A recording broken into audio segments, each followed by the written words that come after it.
Good morning. Thank you for joining us today. I hope you're doing well. Come on with us to John chapter 9. John chapter 9, the Lord heals a man who was born blind.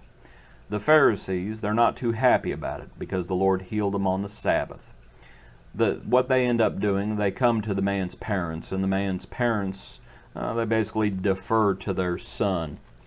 It's somewhat of a sad account and somewhat of an infuriating account, but at the same time, and it's infuriating because of the Pharisees' hard hearts, by the way. But it's also a wonderful account because you see the man simply speaking the truth and standing up and believing in the Lord. But I want you to think about what the man says in verse 31, because the man actually knows more than most folks know today. This is John 9, verse 31. He says, "Now we know," and as he's talking to the Pharisees, he says, "Now we know that God does not hear sinners." And that's the first thing. And that flies in the face of what a lot of people believe today. They think that God hears all of our prayers, that anybody and everybody, that it doesn't matter what they do, the Lord hears our prayers. The man says, we know God does not hear sinners. And what he's talking about is what's also talked about in 1 Peter chapter 3, verse 12. "For the eyes of the Lord are on the righteous, and his ears are open to their prayers. But the face of the Lord is against those who do evil." If we are rebellious, the Lord frankly does not want to listen to us. If we are in sin, the one prayer that the Lord wants to hear, it is the prayer of repentance. That is when the Lord will start listening once again. Man understood it. God does not hear sinners. He goes on, "But if anyone is a worshiper of God," he understood the necessity of worship.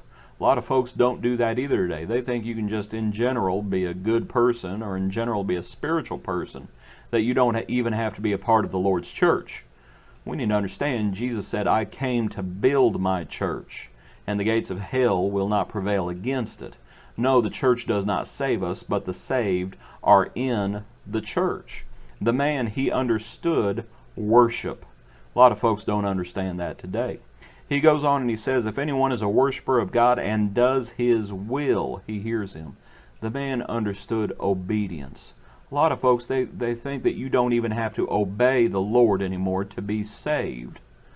They put no necessity, they put no import on obedience. The man says that we need to worship the Lord, just like Jesus said in John 4. True worshipers will worship the Father in spirit and truth. The Father is seeking such to worship him, and we need to do his will.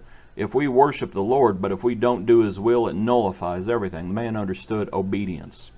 It goes on, and it actually took a good bit of courage for the man to say what he was going to say, because later on in the account, Jesus tells him that he is the Son of God, and the man says in verse 38, "Lord, I believe," and he worshiped him. Earlier in the account, at verse 22, it had been agreed upon that if anyone confessed that Jesus was the Christ, he would be put out of the synagogue.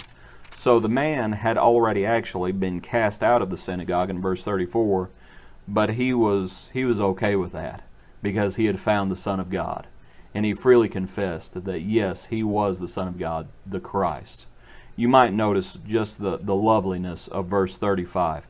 Jesus heard that they had cast him out, and when he had found him, Jesus went looking for that man, and he had a disciple. Hope you enjoyed this study. God bless you. Be a blessing to others. We'll see you tomorrow morning.